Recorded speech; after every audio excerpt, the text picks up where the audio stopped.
The roads looking drastically different just 2 days after that winter storm dumped snow all across North Georgia. And now the wait for it all to melt. Atlanta News First Yasmina Alston is live now in the Cool Ray First Alert Tracker. Yasmina, what are you seeing?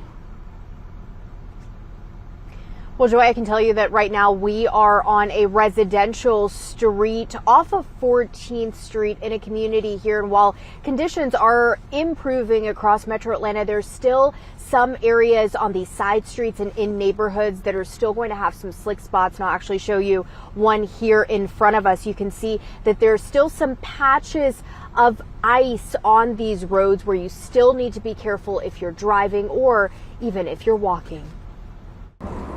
A sunny but brisk Sunday in Atlanta, only a day after a winter storm swept the metro. The cool air didn't keep people inside, with many walking or jogging near Piedmont Park in Midtown. For most, the wintry weather had little impact at home, and they were ready to get out. No big deal.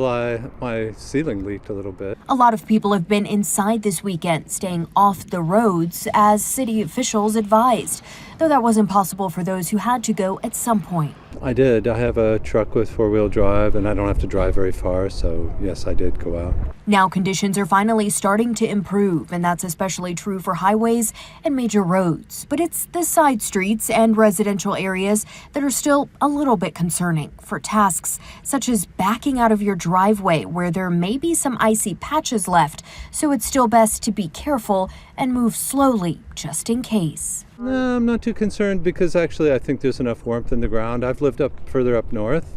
This 45-degree day today is going to warm up the ground enough that I don't think anything's going to freeze unless it's really in the shade somewhere. So you look out for things that are in the shade permanently, then stay away from them.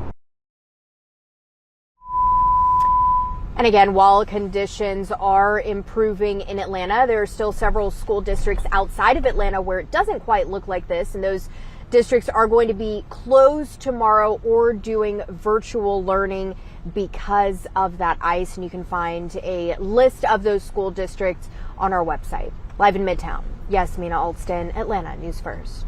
Thank you, Yasmina. Well, Atlanta's airport back up to speed after that winter storm. Here's a live look now at Hartsfield-Jackson, where delays and cancellations have dropped dramatically. All runways are operational once again. All the roads at the airport, thankfully, are now clear. Airport officials say departures could be delayed slightly due to aircraft de-icing. That's a warning there, but it comes after a very hectic Saturday at the airport where some people waited for hours just to get through security. Those delays were blamed on full ground stops during the snowstorm on Friday. Well, MARTA has been slowly returning services back to normal as well. They've been watching road conditions to make sure that their buses can safely navigate the streets. All bus routes, except for two, have now resumed. They're routes 188 and 823. Full weekday service will begin tomorrow morning. Rail, streetcar, and mobility service are also operating as scheduled.